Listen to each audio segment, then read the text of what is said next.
Isa ba kayo sa nagkaroon ng unoriginal content? Check niyo mga profile ninyo, baka naman kayo din ay nagkaroon ng unoriginal content.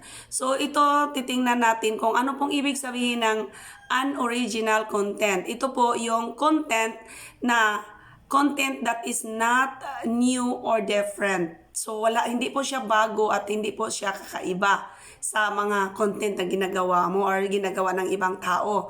Yan po ang unoriginal content. So ito po din po, unoriginal content refers to content that is not new or different. So it can also refer to content that is lacking originality, no? So ito po din, so hindi po siya new at hindi po din po siya nakakaiba sa mga ginagawa ng ibang content creator or sa iba mong mga ginagawa, yung unoriginality nga, hindi original, no?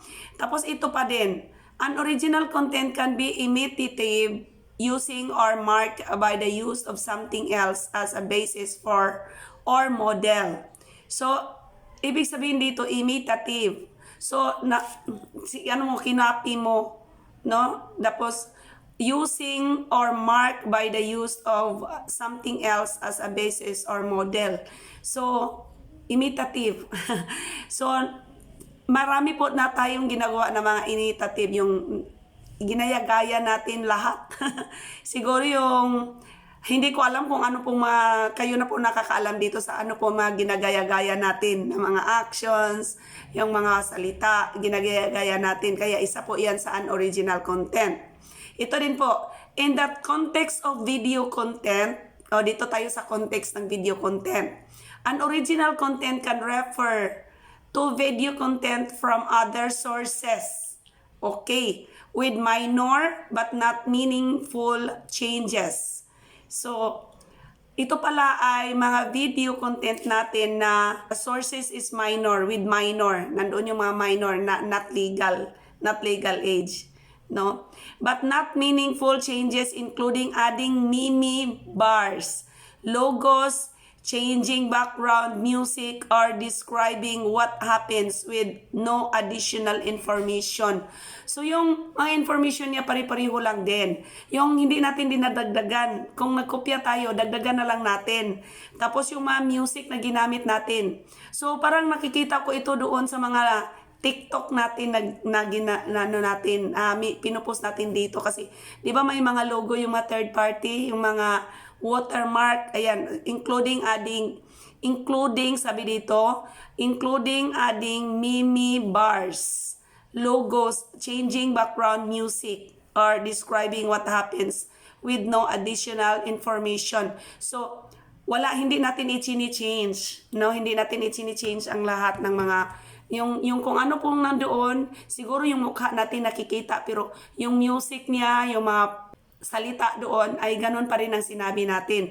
Katulad siguro yan sa mga, yung nakikita ko nga sa TikTok, mayroon doon na may dati na may nakalagay na po na system na nagsasalita doon. System generated na po. Tapos gagaya-gayahin na lang natin. Sana naman ay anuhin na lang natin, i-mute natin tapos tayo na lang magsasalita. Charot, sinong makagagawa noon, no?